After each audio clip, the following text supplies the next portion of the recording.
기도드렸사옵나이다. 아멘. 하나님 말씀 출애굽기 13장 말씀 보겠습니다.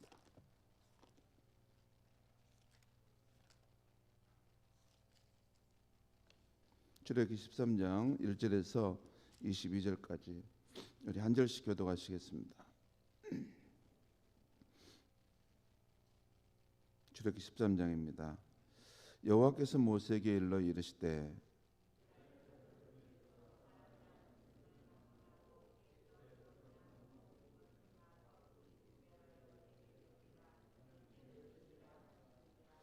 모세가 백성에 이르되 너희는 애굽 곧 종되었던 집에서 나온 그날을 기념하여 유교봉을 먹지 말라.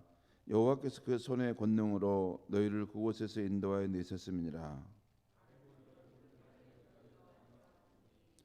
여호와께서 너를 인도하여 가나안 사람과 헷 사람과 아모리 사람과 히위 사람과 여붓 사람의 땅 곧 내게 주시려고 내 조상들에게 맹세하신 바 젖과 꿀이 흐르는 땅에 이르게 하시거든 너는 이달에 이 예식을 지켜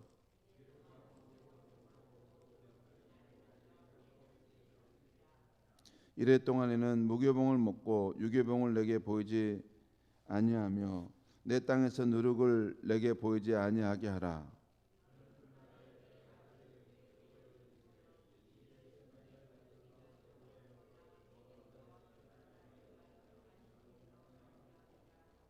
이것으로 내 손의 기호와 내 미간의 표를 삼고 여호와의 율법이 내 입에 있게 하라. 이는 여호와께서 강하신 손으로 너를 애굽에서 인도하여 내셨음이니 여호와께서 너와 내 조상에게 맹세하신 대로 너를 가나안 사람의 땅에 인도하시고 그 땅을 내게 주시거든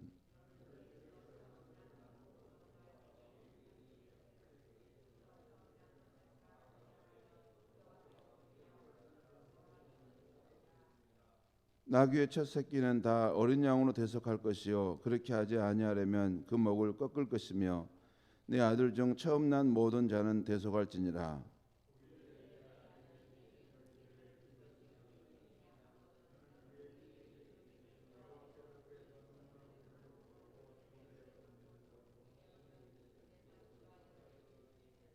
그때 바로가 완악하여 우리를 보내지 아니하며 여호와께서 애굽 사람 가운데 처음 난 모든 것은 사람의 장자로부터 가축의 처음 난 것까지 다 죽이셨으므로 태에서 처음 난 모든 수컷들은 내가 여호와께 제사를 드려서 내 아들 중에 모든 처음 난 자를 다 세속하리니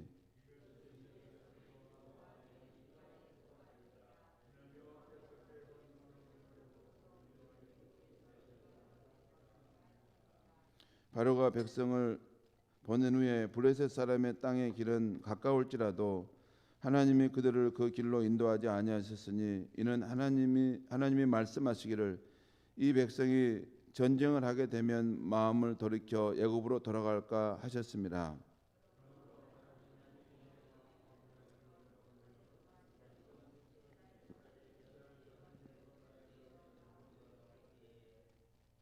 모세가 요셉의 유고를 가졌으니 이는 요셉이 이스라엘 자손으로 단단히 맹세하게 하여 이르기를 하나님이 반드시 너희를 찾아오시리니 너희는 내 유고를 여기서 가지고 나가라 하였음이더라.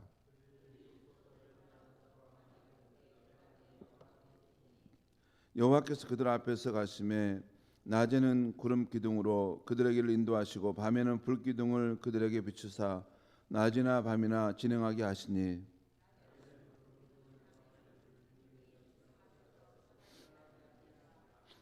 아멘. 오늘 아침의 말씀 제목은 불멸의 신앙을 남겨줍시다 입니다. 불멸의 신앙, 사라지지 않는 신앙의 흔적을 남기고 가자는 것입니다. 오늘 아침 본문에는 하나님께서 출애굽한 이스라엘 백성에게 무교절의 규정과 무릇 처음 태어난 생명을 봉헌하라는 것에 대한 규정이 나와 있습니다. 이 내용은 오늘 본문 1절에서 16절까지에서 나와 있습니다. 무교절에 대한 것과 이 처음 태어난 생명에 대해서는 이렇게 하라 하는 내용입니다. 그리고 하나님께서 이스라엘 백성들을 이 광야길로 인도해 가시는데 낮에는 구름 기둥으로 그들의 길을 인도하시고 밤에는 불 기둥으로 그들에게 비춰 주신다는 그 말씀이 오늘 본문에 나와 있습니다. 이 내용이 오늘 본문 17절에서 22절까지에 나와 있습니다. 오늘 아침에 우리가 주목하고자 하는 것은 두 가지입니다. 두 가지를 주목하는데요. 하나는 하나님께서 애굽의 종살이에서 그 백성을 구원하신 것을 기념하여 무교절을 지키라고 할 때, 또 처음 태어난 생명을 하나님께 바치라 할 때, 이 두 가지는 무교절을 지키고 처음 태어난 생명을 하나님께 바치라, 이것은 내 것이다 말씀하신 것은 출애굽 상황에서 그들을 구원하신 것과 다 연관되는 문제입니다. 그런데 이 두 가지를 말씀하실 때 이것들을 내 자녀들에게 가르치라는 것입니다. 무교절이란 하나님이 애굽의 모든 처음 난 것을 치실 때 이스라엘 백성인 경우는 그 집의 문에 칠해진 어린 양의 피를 보고 죽음의 천사가 패스오버, 6월절을 영어 표현은 패스오버입니다. 패스는 지나가다는데 오버 그 위를 지나간다는 것이에요. 넘어간다는 것입니다. 이 넘어간다는 그 뜻의 6월절, 그날이 6월 하루가 있었겠죠. 이 넘어간다는 뜻의 이 6월절부터 일주일 동안의 그 날을 기념일로 정하라는 것입니다. 그러니까 너무 중요한 날이기 때문에 하루만이 아니라 일주일 동안 이것을 기념하여 너희 하나님 여호와를 기억하라는 것입니다. 그것이 무교절입니다. 매년 이때는 여기 아비몰이라는 것은 히브리 말로 1월이라는 말이에요. 1월. 아비몰 첫날에, 그러니까 매년 이때는 하나님의 구원 사건을 기억하기 위해서 빵에다 누룩을 넣지 않는 무교봉, 그러니까 뭐 누룩이 들어가지 않는 그 떡이죠.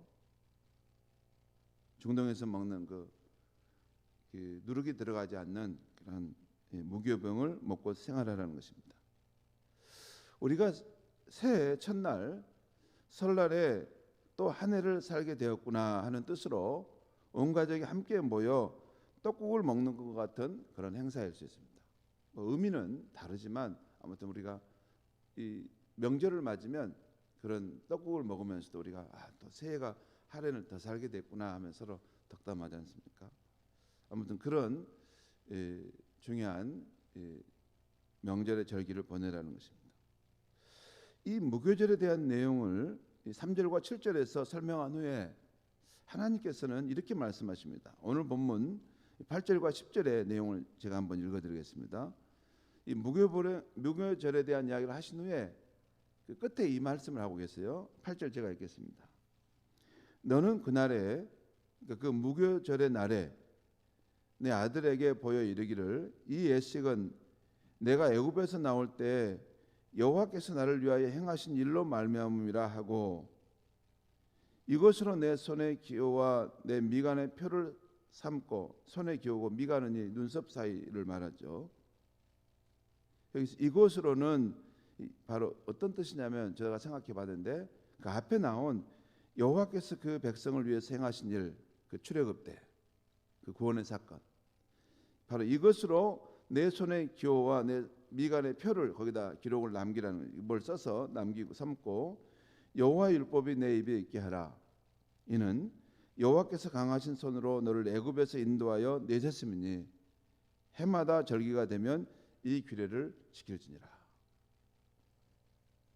그러니까 하나님께서 애굽에서 그들을 구원하실 때 하나님이 그들을 위해서 전적으로 은혜를 베푸셨다는 것, 그래서 그들이 구원받아 지금 살고 있다는 것, 이것을 내 자녀들에게 이것을 보여서 알게 하라는 것입니다.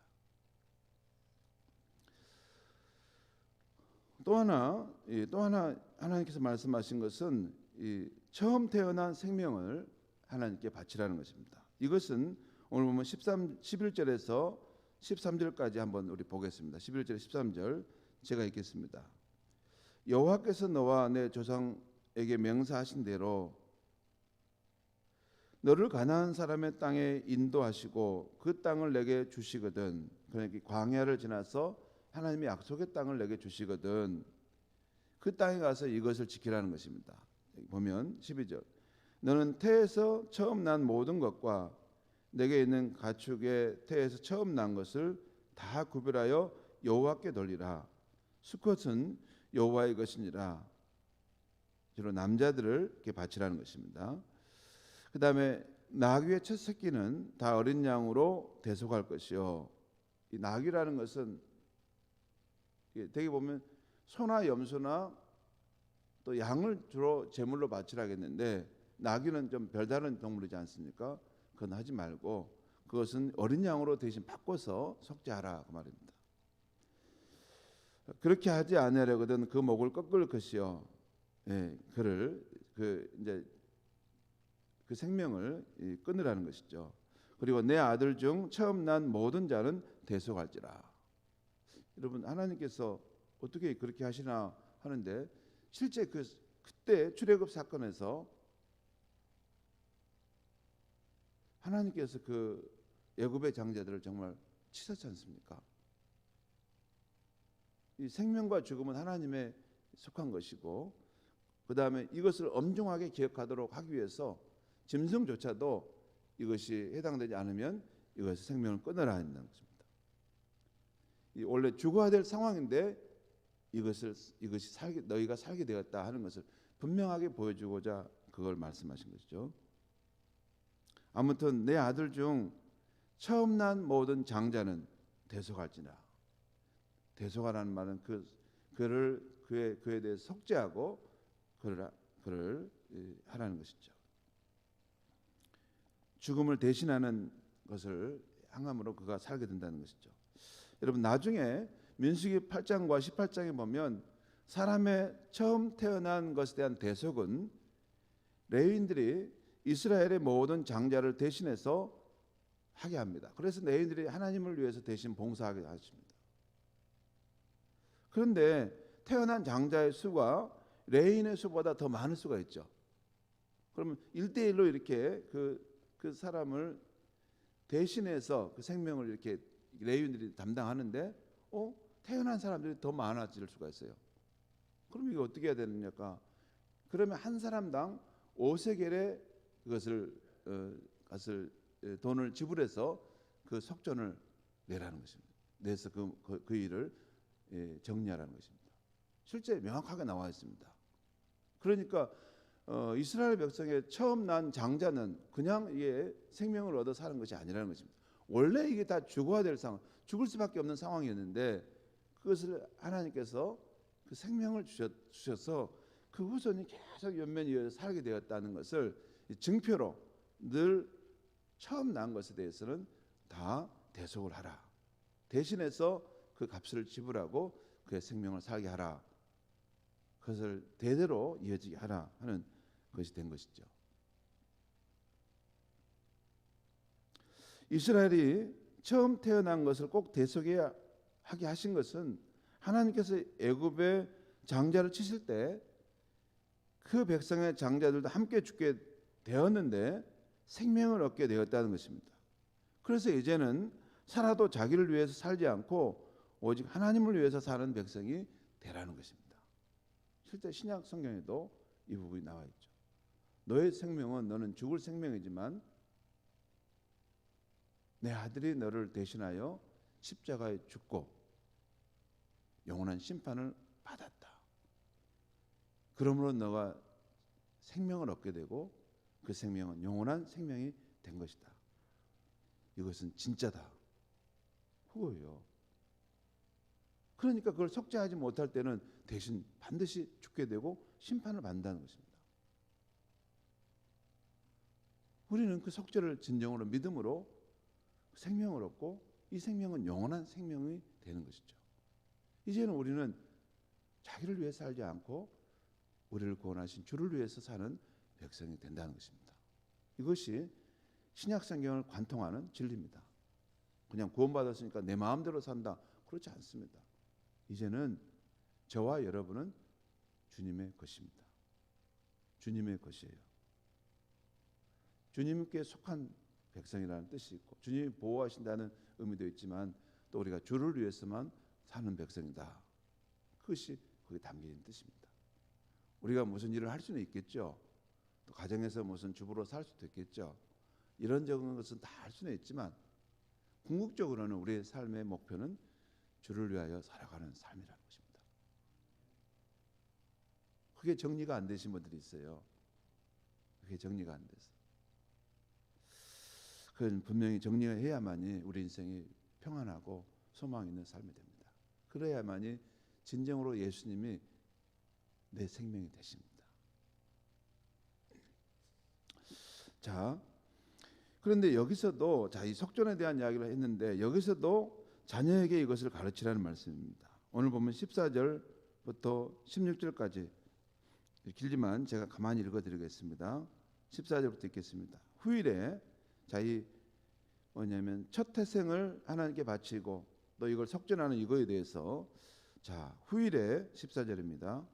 후일에 내 아들이 내게 묻기를 이것이 어찌 됨이냐 하거든 너는 그에게 이르기를 여호와께서 그 손의 권능으로 우리를 애굽에서 곧 종되었던 집에서 인도하신 내실세 그때 바로가 완악하여 우리를 보내지 아니하매 여호와께서 애굽 나라 가운데서 처음 난 모든 것은 사람의 장자로부터 가축의 처음 난 것까지 다 죽이셨으므로 태에서 처음 난 모든 수컷들은 내가 여호와께 제사를 드려서 내 아들 중에 모든 처음 난 자를 다 대속하리니 대신 속한다는 것입니다.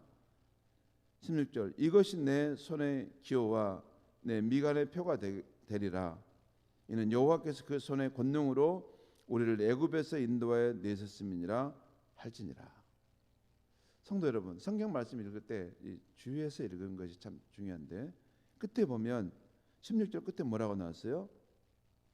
우리를 애굽에서 인도하여 내셨음이니라 할지니라. 할지니라. 할지니라? 이 말은 무슨 말이죠? 할지니라. 이 말은 무슨 말이냐면 앞에 14절에서 후일에 내 자녀가 내게 아버지, 어머니 왜 우리가 이렇게 해야 되나요? 묻거든 너는 이렇게 말해주라는 것입니다. 이렇게 할지니라 그 말이에요. 우리가 어떻게 하나님께 예배드려야 하는 것은 우리가 이렇게 하나님께 예배드려야 하는 것은 바로 이런 이유 때문이란다. 우리가 하나님께 먼저 우리의 귀한 것을 드려야 하는 것은 바로 이런 이유 때문이란다 라고 말해 주어야 한다는 것입니다. 여러분, 우리는 이게 자녀들에게 한 번씩 잔소리는 할 건 없어요. 그런데 신앙과 관련해서 중요한 이야기는 꼭 해줘야 됩니다.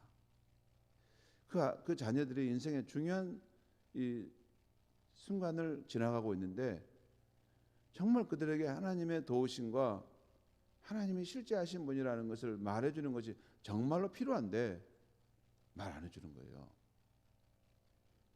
그 신앙을 자기만 갖고 있는 거예요. 그러면 안 됩니다. 우리 자녀들이 이게 방황하는 순간에 정말 하나님이 그들을 이렇게 인도한다는 거, 그들을 지키신다는 것을 보지 못하고 있을 때 말을 해줘야 됩니다. 말을. 근데 침묵하고 있는 거예요. 나만 생각하고 있는 거예요, 속으로. 그러면 안 됩니다. 말을 해줘야 됩니다. 우리가 신앙이 정말 있다면. 우리가 하나님을 진정으로 믿는 신앙이라 말을 해줘야 됩니다. 아니야, 그렇지 않아. 하나님이 너의 삶을 지키고 있어. 하나님이 너의 삶을 책임질 거야. 아빠의 인격을 걸고 이거 하는 말이야. 네가 안 믿을지 모르지만 아니야. 너가 지금 불안하고 네가 흔들리지만 하나님은 너의 삶에 살아계시고 나의 삶을 아빠를 지켜준 것처럼 너의 삶을 앞으로 꼭 돌봐주시고 책임지실 거야. 너는 믿어야 한단다. 물론 그 아들이 안 받을 수 있어요. 그건 아무 관계 없습니다. 그래도 말을 해줘야 돼요. 그래도 말을 해줘야 돼요. 그래도 말을 해줘야 됩니다. 그러면 우리가 나중에 죽어서 땅에 묻혀서 사라진 후에 그때는 믿습니다.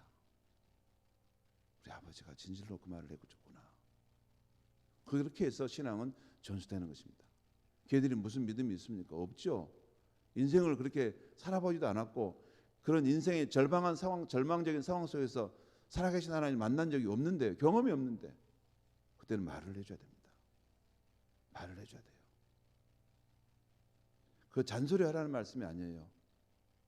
분명한 확신의 말을, 분명한 나의 신앙의 증언을 해줘야 되는 거예요. 그 말씀입니다. 아버지, 왜 이렇게 해야 돼요? 아버지, 왜 우리가 예배를 드려야 돼요? 왜 바쁜데? 우리 다 바쁜데. 아니야. 그렇지 않아. 하나님이 우리 인생에 복을 주지 않으면 우리 인생이 잘 될 수 없단다. 이 세상은 하나님이 지으시고 하나님이 주관하시는 세상이야. 이렇게 말을 해줘야 됩니다. 물론 웃으면서 말을 해주면 더 좋죠. 말을 해줘야 됩니다. 그 말이에요. 후일에 묻거든 아버지 왜 이렇게 우리가 해야 돼요? 라고 할 때 너는 이렇게 말해줘라는 거예요. 하나님께서 우리가 애굽의 종살이에서 소망이 없었는데 우리의 눈물과 부르짖음을 들으시고 우리를 거기서 구원해 주셨단다. 내 삶에 그런 일이 있었어. 내가 그때 그 힘을 하나님 나는 만나서 지금도 그분이 살아계심을 나는 믿어. 이걸 전해주라는 것입니다. 그 다음에 우리가 주목할 것은 모세가 이스라엘 백성들을 애굽 땅에서 인도하여 나갈 때 요셉의 유고를 가져갔다는 것입니다. 그것이 오늘 19절에 나와 있어요. 여러분 19절 같이 한번 읽겠습니다. 시작. 모세가 요셉의 유고를 가졌으니 이는 요셉이 이스라엘 자손으로 단단히 맹세하여 이르기를 하나님이 반드시 너를 찾아오시리니 너희는 내 유고를 여기서 가지고 나가라 하셨습니다. 지금 두 가지를 지금 여기서 보여주고 있는데, 한 가지는 무교절과 첫 해성을 바칠 때 하나님께서 분명히 말씀하시는데 이것을 내 자녀들에게 꼭 가르치라는 거예요. 이 신앙을 가르치라는 거예요. 또 하나 오늘 여기서 말씀 보여주고 있는 것은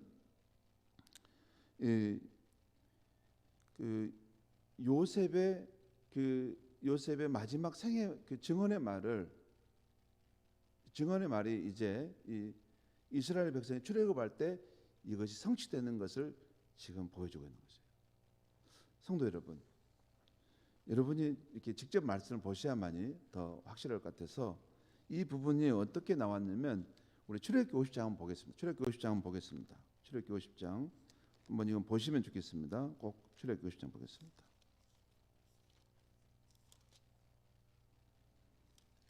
이거 아침에 이것만 명확하게 알고 가도 여러분에게 큰 힘이 될 텐데 출애굽기 50장 보겠습니다. 출애굽기 50장 거기 보면 24절부터 26절 이게 출애굽기 끝이죠. 아니 창세기입니다. 창세기 50장 제일 끝에 보겠습니다. 창세기 50장 끝에 보면 나와 있어요. 창세기 50장 끝에 보겠습니다. 창세기 50장 맨 마지막 끝이 24절부터 26절까지 한번 보겠습니다. 제가 한 절 읽고 우리 여러분 읽고 같이 26절은 같이 읽겠습니다. 24절 창세기 50장 24절 제가 읽겠습니다. 요셉이 그의 형제들에게 이르되 나는 죽을 것이나 하나님이 당신들을 돌보시고 당신들을 이 땅에서 인도하여 내서 아브라함과 이삭과 야곱에게 맹세하신 땅에 이르게 하시리라 하고,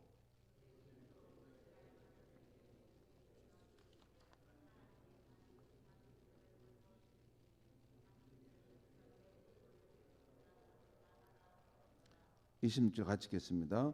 요셉이 110세의 죽음에 그들이 그의 몸에 향재료를 넣고 애굽에서 입관하였더라.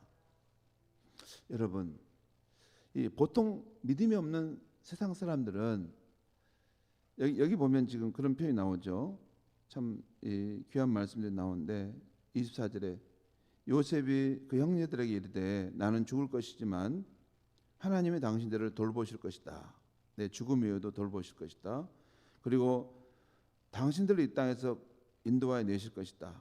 그래서 우리 조상들에게 약속한 땅으로 가게 하실 것이다.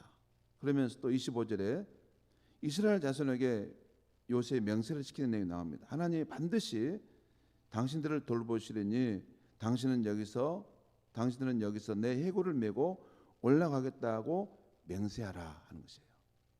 그렇게 하고 명세를 받고 요셉이 110세에 죽어서 그 애굽 땅에서 입관하여 묻혔다는 것입니다. 성도 여러분, 보통 믿음이 없는 세상 사람들은 사람이 죽은 이후의 세상을 어떻게 알아? 죽으면 다 끝난 거 아니야?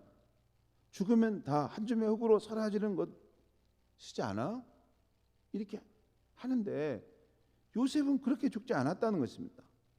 요셉은 죽어갈 때 분명한 확신 속에서 죽어갔다는 것입니다. 하나님께서는 내가 죽은 이후에 내 몸이 이 이방 땅에 묻혀서 그 살이 썩어져 백골이 된다 할지라도 하나님은 살아계신 분이야. 하나님은 살아계셔서 내 백성과 내 자녀들을 돌보실 거야. 그리고 반드시 때가 되면 우리 선조들에게 약속하신 대로 우리를 젖과 꿀이 흐르는 땅으로 인도하실 거야. 그러니 그때가 되면 내 해골을 꼭 걷어서 하나님이 인도하시는 그 약속의 땅으로 가져가 주세요. 이것은 여러분들이 꼭 제게 맹세를 해 주셔야 하는 일입니다. 그러면서 그들의 명세를 받았다는 거예요. 그 말이에요, 이 말이 지금.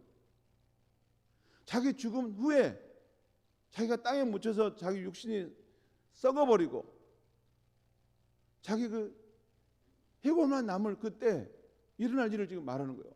그때를 생각하면서 여러분 반드시 내게 맹세해 줘야 된다는 거예요. 그 맹세를 받고 눈을 감았다는 것입니다. 그렇게 해서 요셉이 죽었습니다. 그 350년의 세월이 흘러서 요셉의 이 예언이 오늘 이스라엘 백성들이 출애굽하면서 성취되었다는 것입니다. 이것이 우리 기독교인의 믿음입니다. 삶과 죽음을 뛰어넘는 이 요셉의 신앙이 이 기독교의 신앙의 본질입니다. 사는 날만이 아니라 우리가 죽어서 우리의 몸이 부패되어 흙과 바람으로 돌아가고 백골이 진토되는 때에도 하나님이 우리와 우리 후손을 통해서 일하실 것을 믿고 살다가 죽는 사람이 바로 영원하신 하나님을 믿는 신앙인이에요. 사는 날 때만 좀 형통하게 사는 것을 믿는 것, 그것은 기독교의 작은 것입니다. 기독교는 삶과 죽음을 같이 관통하는 그 신앙을 가진 사람들이에요. 삶이나 죽음이나 유일한 거예요. 차이가 없어요. 죽음 이후에도 하나님이 우리의 삶 속 우리들 가운데서 역사하시고 실제하시고 우리 후손들의 삶 가운데 일하실 것을 눈으로 똑똑히 보고 있는 것이 기독교의 신앙인 것입니다. 성도 여러분, 우리는 그렇게 살다가 우리의 불멸의 신앙을 우리의 자손들에게 후손들에게 남겨주고 떠나는 것입니다. 그것이 우리 신앙입니다. 그리고 한 가지 꼭 기억할 것은 우리의 자녀들은 우리가 그들을 얼마나 사랑해 주었는가, 우리가 그들을 위해서 얼마나 진실하게 기도해 주었는가, 그리고 우리가 얼마나 그들에게 하나님에 대한 불멸의 신앙의 말들을 해 주었는가, 그것만 기억합니다. 우리 죽으면 우리 오래 남지 않습니다. 우리 어머니가 돌아가셨는데 그 잔상이 되게 많지는 않아요. 3가지만 기억나요. 어머니가 나를 위해서 나를 얼마나 사랑해 주었는가, 내가 실패할 때도. 또 하나는 어머니가 나를 위해 얼마나 진실하게 기도해 주었는가. 또 하나는 어머니가 나를 위해 흔들릴 때 얼마나 하나님의 말씀, 불멸의 신앙을 내게 전수해 줬는가. 그것만이 제 마음속에 남아 있습니다. 우리는 그것을 우리의 자녀들에게 살면서 꼭 전해주고 가야 할 줄 믿습니다. 기도하겠습니다. 하나님 아버지, 우리가 하나님을 믿는데 정말 깊은 곳은 가지 못하고 얕은 물가에서만 그 물장난하듯이 하나님 그렇게 믿고 평안하게 살다가 나 한 사람이 잘 믿다가 천국에 가면 되는 것이지 이렇게 살 때가 많습니다. 하나님 그것이 얼마나 기독교 신앙의 본질과 벗어난 것인지를 다시 한번 일깨워 주시니 감사합니다. 우리의 신앙은 삶과 죽음을 뛰어넘는 차이가 없는 신앙임을 일깨워 주시니 감사합니다. 하나님 이 귀한 신앙을 우리가 이 땅에 더 깊이 주님과 함께 살면서 더 깊이 경험하고 더 깊이 누릴 수 있게 해주시고 또 우리의 삶을 통해서 우리의 자녀들이 살아계신 하나님을 볼 수 있게 하여 주시옵소서. 그래서 우리가 떠난 후에도 우리의 몸이 땅에 묻혀 썩어서 흙과 바람이 되고 우리의 뼈가 진토되는 그때에도 우리의 불멸의 신앙이 우리 후손들 속에서 계속 살아있게 하여 주시옵소서. 예수님의 이름으로 기도하옵나이다.